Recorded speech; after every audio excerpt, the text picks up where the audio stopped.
আর পারার ৭৯ নম্বর আয়াতের শেষ অংশ তেলাবাত করেছি। আমি ভনিতা না করে ডাইরেক্ট আপনাদের কাছে বক্তৃতার বিষয়বস্তু তুলে ধরতে চাই। মহান রব্বুল আলামিন বললেন, আসা আইয়াম আসাকা রব্বুকা মাকামাম মাহমুদা, অতি শীঘ্রই আপনার প্রভু আপনাকে এমন একটা জায়গায় দণ্ডায়মান করাবে যেখানে আপনার সকলেই প্রশংসা করবে। জোরে বলুন সুবহানাল্লাহ। আরে সুবহানাল্লাহ জোরে বলেন না।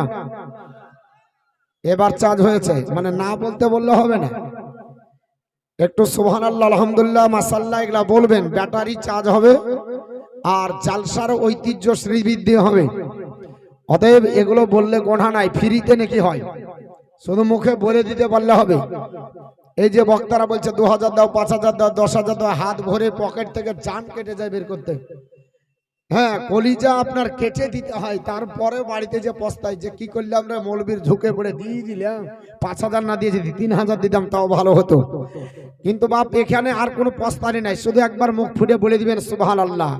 একবারে নির্ভেজাল কড়কড়িয়া, একবারে কোনো ইখতিলাফ নাই, ৯০টি নাকি আপনার নামায় আমলে আমার আল্লাহ দেখে দিবেন। আর হাদিস শরীফের মধ্যে এসেছে, আল্লাহ রাসূল বলছে, যদি সুবহানাল্লাহ একগ্রতার সঙ্গে বলে, আল্লাহ পাক আসমান জমিনের ফাঁকা জায়গা নেকি দিয়ে ভরপুর করে দেবে। তো সুবহানাল্লাহ মাশাআল্লাহ আলহামদুলিল্লাহ বলবেন, এটা ফ্রিতে নাকি হবে, কিছুই নাই, শুধু মুখের কথাটা খরচ করতে হবে, পকেটে ভরতে হবে না হাত, আর পরে পস্তানিও লাগবে না। আল্লাহ রাব্বুল আলামিন পবিত্র কোরআনে বললেন, আসা আইয়াব আসাকা রব্বুকা মাকামাম মাহমুদা, অতি শীঘ্রই আপনার প্রভু হাবিব আপনাকে এমন এক জায়গায় দণ্ডায়মান করাবে যেখানে সবাই আপনার প্রশংসা করবে। আমরা জানি পৃথিবীর জমিনে একটা জায়গা আছে কাবা শরীফের আপনার রুকুনে ইরাকি আর হাজারে আসওয়াদের কোণ বরাবর, মিডিল বরাবর, ওই জায়গাটার নাম হলো মাকামে ইব্রাহিম। কি নাম বাবা? মাকামে ইব্রাহিম। যিনারা হজ করতে গেছেন ওখানে ২ রাকাত নামাজ পড়তে হয় মাকামে ইব্রাহিমকে সম্মুখে রেখে। যিনারা হজ ও উমরা করেছেন ভালো জানেন। তো এর সম্মান এতটা বেশি যে ওই জায়গায় দাঁড়িয়ে আল্লাহর নবী ইব্রাহিম আলাইহিস সালাম কাবা ঘর যেমন দরকার ছিল, যতটা হাইট দরকার, এই পাথরটা আল্লাহ পাকের আপনার বলা হয়েছে নবীকে উপরে হাইট করার জন্য তেমন ভাবে উঠে যেতেন, এবং তিনার পদাঙ্ক পদচিহ্ন আজও পর্যন্ত পৃথিবীর ইতিহাসে স্বর্ণক্ষিত ভাবে সংরক্ষিত রয়েছে এবং কিয়ামত পর্যন্ত থাকবে। আর তার সম্মানার্থে আল্লাহ রাব্বুল আলামিন সেখানে কাবা শরীফের চাতালেই তার জায়গা দিয়েছেন এবং তাকে সম্মুখে রেখে প্রত্যেকটা হাজি ২ রাকাত করে নামাজ পড়ে, ২ রাকাত করে নামাজ পড়ে। এর চাইতে কোটি কোটি করে সম্মানের জায়গা হলো মাকামে মাহমুদ। ওটা কোথায়? দুনিয়াতে নাই। ওই জায়গাটা হবে হাসরের ময়দানে, যেই দিন আপনি আমি নাফসি নাফসি করে ছোটাছুটি করব। এই জায়গাটা আমার আল্লাহ পাক নবীকে দান করেছে। কাকে? জোরে বলুন কাকে? একটু মুখ খোলা বলা যাবে না, কাকে? আমাদের নবীকে। কি দান করেছে? মাকামে মাহমুদ। মাকাম মানে জায়গা, মাহমুদ মানে প্রশংসা, অর্থাৎ প্রশংসার স্থান আমার আল্লাহ নবীকে দান করেছে। এই জায়গাটা নবী কবে পাবে? হাসরের ময়দানে, যেই দিন বাপ বাপের পরিচয় দেবে না, মা মায়ের পরিচয় দেবে না, বউ বউয়ের পরিচয় দেবে না, ছেলে ছেলের পরিচয় দেবে না, সবাই যেদিন পর হয়ে যাবে, সেই দিন মহান আল্লাহ পাক নবীকে ওই জায়গায় দিয়ে সমস্ত গুনাহগার বান্দা বান্দির জন্য নবী আমার সেজদায় পড়ে দোয়া করে সবাইকে জান্নাতে নিয়ে যাবে।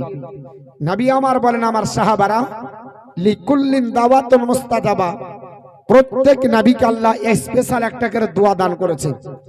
আদম পয়গম্বর স্পেশাল দোয়া পেয়েছিলেন, হযরতে শীষ পয়গম্বর স্পেশাল দোয়া পেয়েছিলেন, হযরতে আপনার বলা হয়েছে নূহ পয়গম্বর স্পেশাল দোয়া পেয়েছিলেন, হযরতে ইব্রাহিম পয়গম্বর স্পেশাল দোয়া পেয়েছিলেন, ইসমাইল জাবিহুল্লাহ স্পেশাল দোয়া পেয়েছিলেন, হুদ লূত থেকে শুরু করে সালেহ পয়গম্বর, জাকারিয়া পয়গম্বর, ইয়াহইয়া আলাইহিস সালাম, হযরতে মুসা আলাইহিস সালাম, ঈসা আলাইহিস সালাম, যত নবীগণ পৃথিবীতে এসেছে প্রত্যেক নবী তারা একটি করে আল্লাহ প্রদত্ত স্পেশাল দোয়া পেয়েছিলেন। লাস্ট পর্যন্ত সেই দোয়াটা তিনারা দুনিয়াতে করেছে, আর ওই দোয়া আল্লাহর দরবারে কবুল হয়েছে। কিন্তু তিনাদের সেই দোয়াটা আখিরাতের জন্য রাখেননি। হযরতে আদম পয়গম্বর আখিরাতের জন্য রাখেননি, হযরতে শীষ পয়গম্বর আখিরাতের জন্য আপনার রাখেননি, হযরতে নূহ পয়গম্বর আখিরাতের জন্য রাখেননি, হযরতে লূত পয়গম্বর আখিরাতের জন্য রাখেননি, হযরতে সালেহ পয়গম্বর আখিরাতের জন্য রাখেননি, হযরতে ইয়াহইয়া পয়গম্বর আখিরাতের জন্য রাখেননি, হযরতে জাকারিয়া পয়গম্বর আখিরাতের জন্য রাখেননি, হযরতে দাউদ পয়গম্বর আখিরাতের জন্য রাখেননি, হযরতে সুলাইমান পয়গম্বর আখিরাতের জন্য রাখেননি, হযরতে ইব্রাহিম পয়গম্বর আখিরাতের জন্য রাখেননি, হযরতে ইসমাইল জবিহুল্লাহ আখিরাতের জন্য রাখেননি, হযরতে মুসা কালিমুল্লাহ আখিরাতের জন্য রাখেননি, হযরতে ঈসা রূহুল্লাহ আখিরাতের জন্য রাখেননি। সমস্ত নবীগণ তাদের স্পেশাল দোয়াটা দুনিয়ার বুকে চেয়ে গেছে। আপনার আমার নবী ওই দোয়াটা চাইলেন না। হাজারো দুঃখ এসেছে, নিজে সহ্য করেছে। আরবের মাটিতে কাবার ধরতিতে নামাজে অবস্থায় নবী সেজদায় পড়েছেন। পচা আপনার উটের ভুঁড়ি নবীর আপনার মাথার উপরে আরব এলাকার দুষ্ট দুরাচার আপনার ছেলেরা আপনার বলা হচ্ছে ভুঁড়ি চাপিয়ে দিয়েছে। আমার নবী ও আপনার ভুঁড়িকে আপনার সরিয়ে দিয়েছে। নবী যদি চাইতেন কাবার ধরতিতে পাহাড়ের তলে তাদেরকে পিষে আল্লাহ মেরে দিত। আমার নবী চাইলেন না, দুঃখ সহ্য করে নিলেন। তায়েফের মাটিতে নবী আমার দাওয়াত দিতে গেলেন। আপনার বাচ্চা ছেলেরা থুতু নবীকে দিয়েছে, নবী বদদুয়া করলেন না। তায়েফের মাটিতে আপনার পাথর মারা হয়েছে, নবী সহ্য করে নিলেন, নবী বদদুয়া চাইলেন না। তায়েফের মাটিতে পাহাড় পর্যন্ত নবীকে সালাম দিয়েছে, নবীর সঙ্গে কথা বলেছে। আজও দেখবেন এই মসজিদে আপনার বলা আছে আব্দুল্লাহ বিন আব্বাসের মসজিদ থেকে একটু দূরে আপনার একটা বুড়ির বাড়ি আছে পাহাড়ের পাদদেশে, আর তার নিচে নবীর হাতে গড়া একটা মসজিদ আছে। ওই পাহাড়ের পাথরটা আজও ঝুলতেছে। আমার নবী যদি ইচ্ছা করতেন ও পাহাড়ের পাথর যদি উপর থেকে গড়ে যেত, তায়েফের মাটি আপনার ধূলিসাৎ হয়ে যেত, তারা নিষ্পার হয়ে যেত। আমার নবী সহ্য করেছেন। পাহাড়ের পাথরকে ইশারা করলেন, এ পাথর দাঁড়িয়ে যা। আমি চাই না আপনার তায়েফবাসীকে ধ্বংস করতে।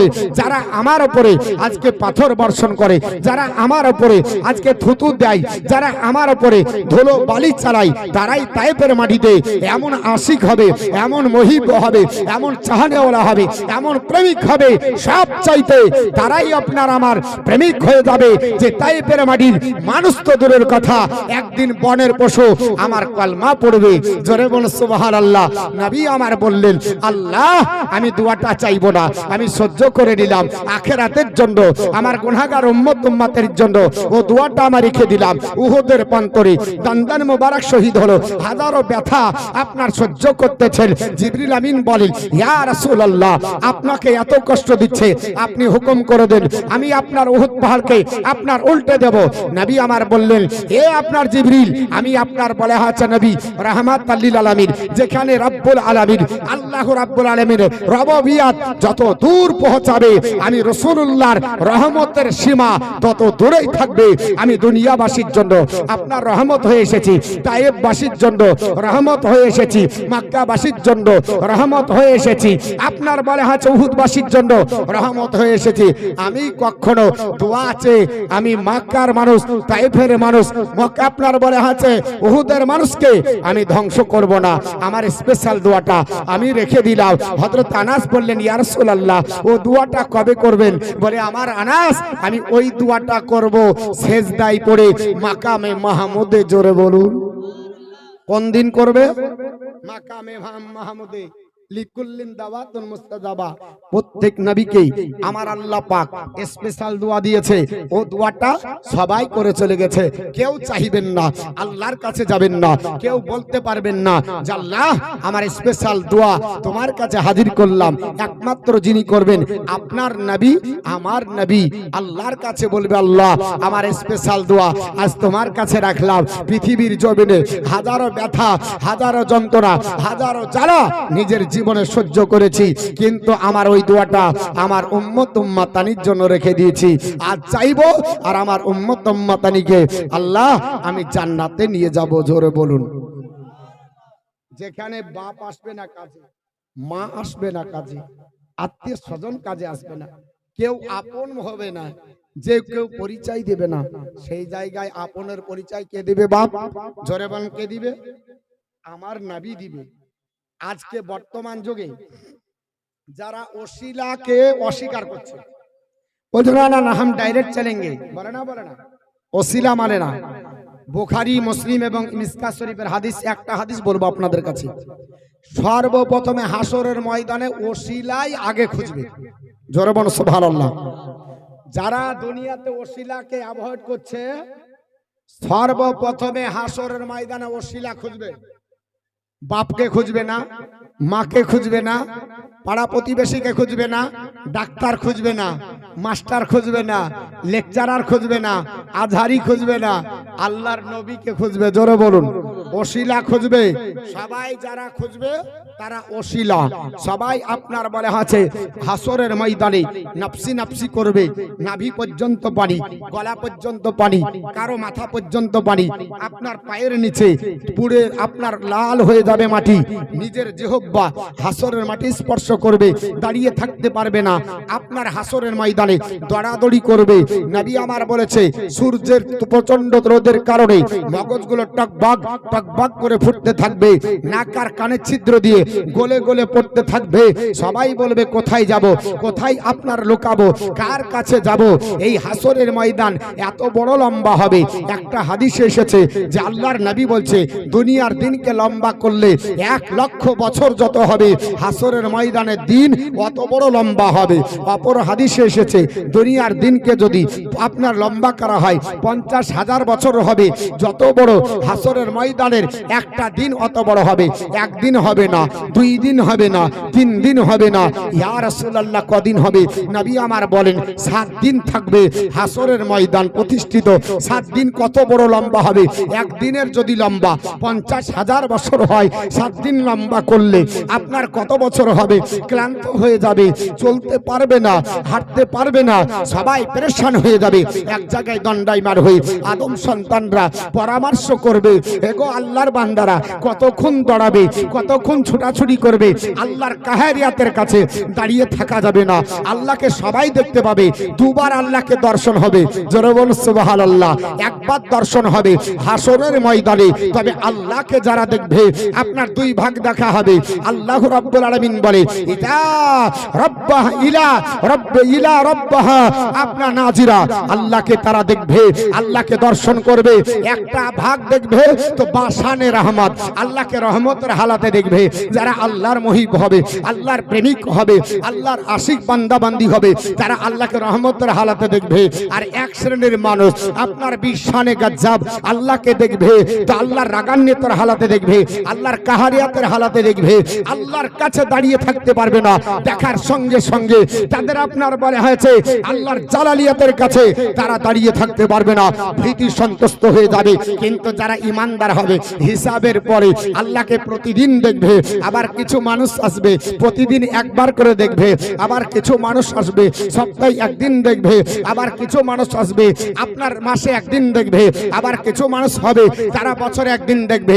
আর যারা মাহরুম হবে আপনার জাহান্নামে যাবে। আমার আল্লাহ পাক বলে ইন্নাহুম আন রাব্বাহুম ইয়াউমা জিল্লা মাহজুবুন। তারা আল্লাহর দিদার থেকে আপনার বেলা হচ্ছে মাহরুম থাকবে, আল্লাহকে দেখতে পাবে না। ওই দিন আল্লাহর কাছে দাঁড়িয়ে আপনার কথা বলতে পারবে না, আল্লাহর কাছে যেতে পারবে না, আল্লাহর কাহারিয়াতের কাছে কেউ দাঁড়াতে পারবে না। সবাই বলবে এক কাজ করো, আমরা কোথায় যাব, কি করব? পরামর্শ করে সবাই বলবে আদম নবীর কাছে চলো, তিনি আমাদের আদি পিতা, তিনি আমাদের আপনার বাপ, তিনি আবুল বাশার। ওনার কাছে যদি যাওয়া যায় নিশ্চয় তিনি আমাদেরকে একটু আশ্রয় দেবে। কি দিবে? আশ্রয় দিবে, পরামর্শ হবে। আপনি আমি যখন বিপদে পড়ি তখন কি বলি? হ্যাঁ, বিপদে পড়লে কি বলি? বাপ। বিপদে পড়লে আমরা বলি এক কাজ করো, মার্ডার কেসের আসামি অমককে ধরো, তাহলে অমকের কাছে গেলে আমরা জামিন পাবো। বলবো না? বলবো না? বলি না বাপ, অমকের কাছে গেলে যাবিন কো বাচ্চা, ওকে যায় আমরা কি ডাইরেক্ট বলি না ওনার গুণকীর্তন করি আগে, যে হ্যাঁ গো তোমার নাম দাম শুনলাম, এই লোক, এত তোমার হাত, এত কিছু তোমার ক্ষমতা দেখেছি, তোমার আপনার পাওয়ার, হ্যাঁ এই এই করো দিয়ে লাস্টে আমরা তখন বলি যে আমার বিষয়টা একটু দেখেন নাকি। আল্লাহর নবীও বলছে তাই বলবে সবাই, জোরে বলো সুবহানাল্লাহ। আরে কে আসলো বলে এই পৃথিবী হলো জালা,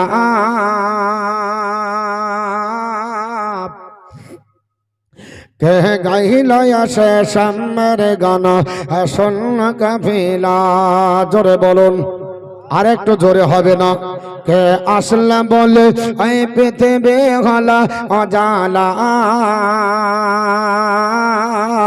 কে গাইল আসে সাম্যের গান শোন কাফিলা। ও হাসিমি